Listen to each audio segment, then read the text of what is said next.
Seja bem-vindo a mais um episódio do Pipocando aqui na sua televisão não, né? Não sei, se você tiver uma Smart TV, talvez, tá? Mas no seu YouTube, principalmente. E pra celebrar esse jeitinho brasileiro, mundo afora, hoje a gente vai falar aqui das gambiarras e improvisos utilizados no cinema. Você tem algum comentário a respeito do começo desse episódio? Nenhum.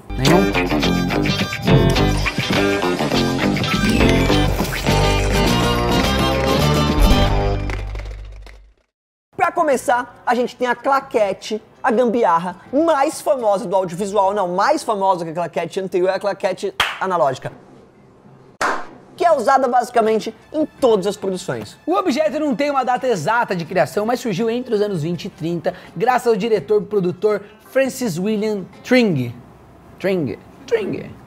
E esse foi o cara que criou o FT Studios, a primeira produtora australiana a fazer um filme com som, só por curiosidade aqui, Olha tá? só, cara, era bom, hein? Além de ser usada pra ajudar na sincronização do áudio, galera, com o vídeo, tá ligado? Que quando bate a claquete, pau!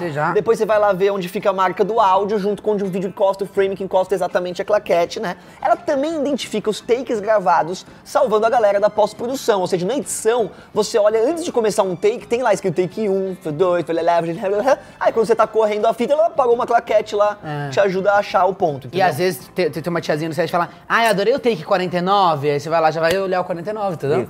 Show de bola. E mesmo sendo uma invenção simples e improvisada, ela ganhou uma versão eletrônica em 95, com direito a números de LED, e hoje existe até um formato de aplicativo para você fazer a sua própria claquete, maravilhosa. Hoje em dia tem softwares que sincam o áudio na pós-produção, você nem precisava da claquete, mas é tão charmosa, né? E apesar da claquete moderna não necessitar de batida, a maioria das equipes segue o procedimento tradicional de bater como uma honra. Exatamente. Como dissemos agora, os softwares já sincam tudo, editam tudo sozinhos, já não tem nem mais atores, os atores estão interpretando no computador e tá batendo claquete ainda. Mas nada supera a criatividade do brasileiro na falta de recursos, como prova a cena inicial da galinha fugindo na Cidade de Deus, né, galera? Os planos acompanhando a galinha ficaram tão fodas que o próprio Steven Spielberg perguntou pro Fernando Meirelles qual foi o equipamento que ele utilizou. E na verdade... Não sabia ele que era uma galinha cameraman que seguiu a amiga. E na verdade, o diretor de fotografia, o César Charlone, simplesmente prendeu a câmera 16mm num cabo de uma vassoura e foi atrás do bicho com uma cadeira de roda. Isso é o maior improviso do mundo! Não, o mais difícil é andar de cadeira de rodas na comunidade. Ih,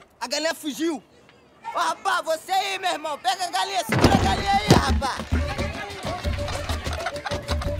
E ele prendeu a câmera com fita crepe, que pra quem não sabe, galera, a fita crepe é o item mais usado do cinema. Tudo é preso com fita crepe, porque num set de gravação e uma gravação... Tem que ser rápido, né? Não, ela dura muito pouco tempo, a gravação. Isso. Então tudo é falso, nada é pra durar, as paredes caem se você encosta, tudo é falso, tá ligado? Mas se for o dobro do peso, o dobro de fita crepe, não tem problema. Sigam meus voos! Mas o cara foi além na arte do improviso, dando umas puxadas, né, uns barbantes amarrados na câmera pra simular o jeito que a galinha corria, sabe, dando aquelas... Mas tem na internet, né, a câmera galinha. É que isso aí não é verdade, né, tá ligado? Câmera que bota em cima da cabeça da galinha é um estabilizador de imagem. Mas acho que o peso estragaria o estabilizador galinhástico. É incrível. It's the gallows camp. O clássico Alien, Oitavo Passageiro, é outro caso de produção que abusou da criatividade e da esquisitice na hora de filmar. Olha lá, vamos falar da baba, hein? Vamos falar da baba, hein? O filme é esquisito mesmo. Isso porque tiveram a ideia de usar lubrificante KY na hora de fazer aquela baba nojenta do Alien e ainda melaram a fantasia toda pra ela ficar mais brilhante pra cena. Olha só que bacana, né? Que bacana. O lubrificante sendo usado em outras áreas que não... E posso falar, esse filme tem várias insinuações sexuais, A boca como do a própria Alien, cabeça do Alien, que foi feita propositalmente pensando num objeto de proporção fálica. E o próprio corpo do ETzão foi composto por objetos bizarros, como por exemplo peças de motor de moto, peças de um Rolls Royce, vértebras reais de cobra. Nossa. Olha que foda, galera, tudo isso pra montar. E vale qualquer coisa pra diminuir os custos, inclusive tacar fogo em sets de outros filmes, como aconteceu em O Vento Levou de 39. Uma baita ideia, inclusive. Pra rodar a famosa cena do incêndio em Atlanta, a produção teve que usar restos de cenários de outros filmes da MGM, como o clássico King Kong de 33, e botar fogo, mano. Tacou-lhe fogo, por que produzir coisa nova pra tacar fogo? As velhas não vai usar mesmo? E os filmes antigos realmente dominavam a arte da gambiarra, tanto que Metrópolis revolucionou o cinema em 27, tipo Avatar, alguns anos atrás. E o filme influenciou clipes tipo Radio Gaga do Queen, Express Yourself da Madonna e toda a ficção científica, toda a história da ficção científica depois. Foi foda. Blade Runner. O diretor do filme ele queria colocar os atores pra contracenar em um cenário de miniatura. E o especialista em efeitos visuais resolveu a treta com um espelho, galera. Espelho é muito usado no cinema. Quero ver, eu já tô imaginando. Reflexo diminuindo a pessoa até ficar minúscula. Enquanto uma parte do espelho era transparente para os atores aparecerem, a outra refletia um pedaço do cenário, fazendo tudo parecer uma coisa só. Cara, e essa técnica ficou conhecida como o processo Schuftan, que é o sobrenome do especialista Eugene Schuftan.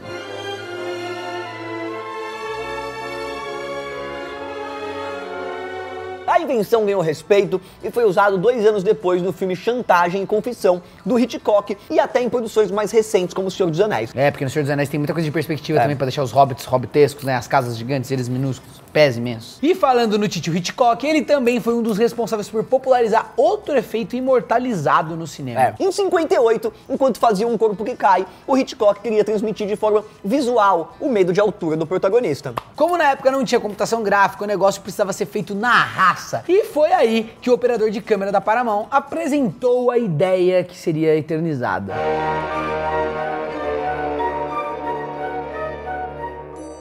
Na técnica, eles usaram o efeito de movimentar a câmera por trás enquanto davam um zoom na direção oposta, o que gerava uma sensação próxima de vertigem, que é o que muita gente usa hoje. Você pega uma filmadora, você chega perto e bota pra trás, faz... E esse efeito é diretamente relacionado com o nome original do filme, que é Vértigo, né? Que é de vertigem em português. Não quiseram colocar vertigem, colocaram Um Corpo que Cai. A técnica ficou conhecida como efeito vértigo e passou a ser bastante usada em outras produções, como a cena do corredor lá em Poltergeist e a cena da praia em Tubarão. Outro improviso conhecido do Hitchcock, aqui que a gente sempre fala, que a gente brinca aqui que as pessoas pagam caro pra uma faculdade pra aprender isso, que é que ele usava chocolate ao invés de sangue, porque afinal os filmes eram preto e branco. Outra equipe que encarnou MacGyver foi a produção de Orfeus, um filme de 50 que o cara atravessa um espelho mágico pra chegar no submundo. Nárnia. O efeito do portal foi feito de mercúrio líquido e por isso o ator precisou usar luvas que acabaram sendo incorporadas na história como luvas mágicas. Luva de câncer, né? Elas são mágicas. Ela tem metal pesado, ela encosta nas pessoas, as pessoas morrem.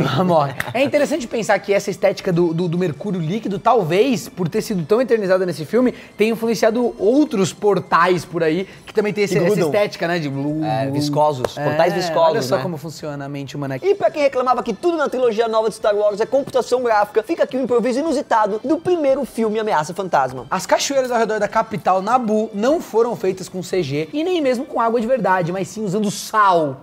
Mas eles acabaram desistindo da ideia depois que o gelo fake começou a atrair muitos insetos, tipo formigas mesmo. Formiguinhas. E como eles ainda não estavam gravando vida de insetos, eles decidiram realmente abandonar essa ideia.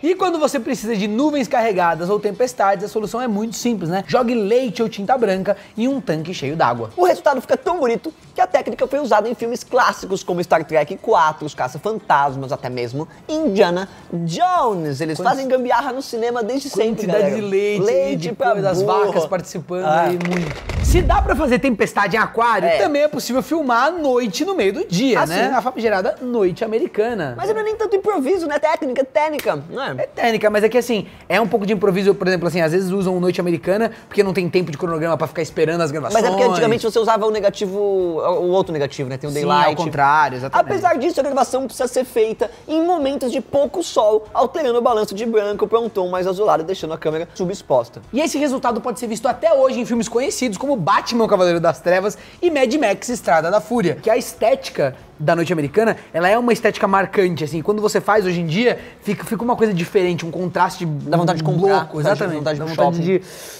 passar os DVDs.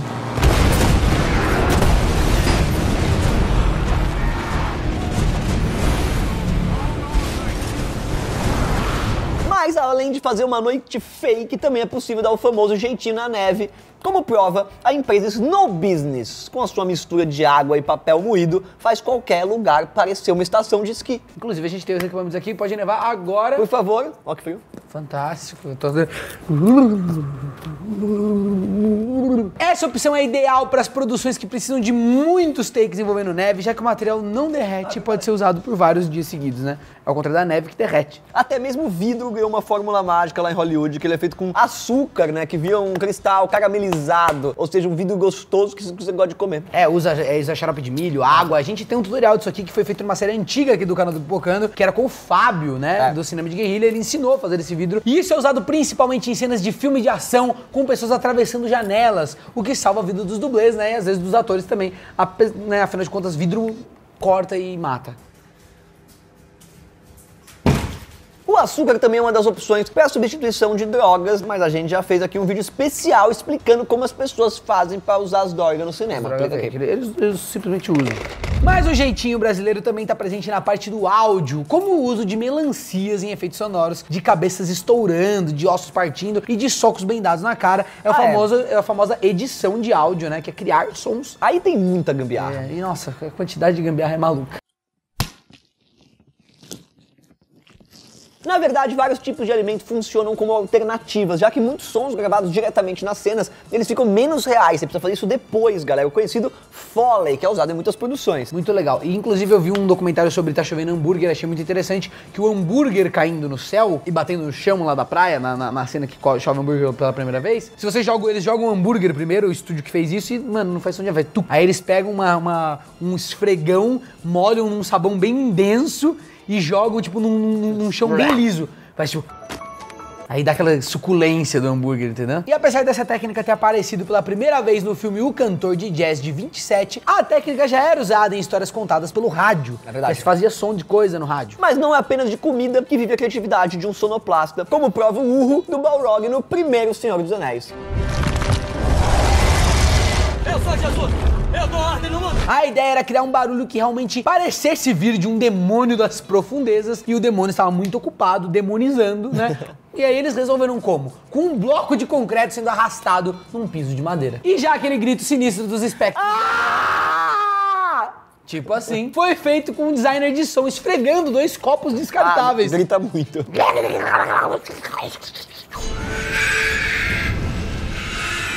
E como ninguém conhece o barulho real de um dinossauro, em Jurassic Park tiveram que misturar meia dúzia de animais diferentes pra chegar no grito de T-Rex. Que não devia ser assim que o T-Rex falava. Deve ser uma coisa meio... Como é que é o lutador brasileiro lá? Anderson Silva, entendeu? Que chega lá no T-Rex e ele...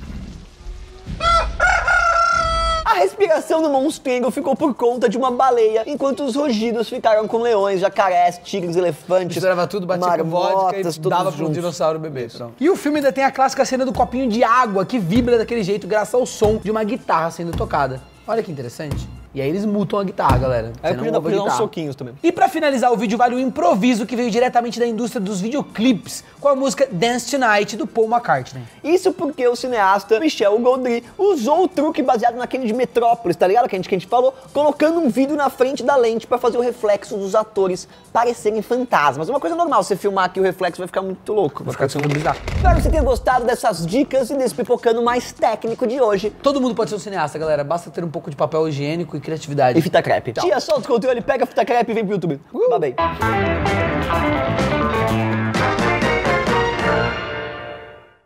Estúdio A, take 7, As Aventuras de Billy Mandy, vai. Left. Gravando meu curta-metragem podre. Vai. Take bosta número 8, que não vai ser utilizado, vamos utilizar só os últimos 5, vai.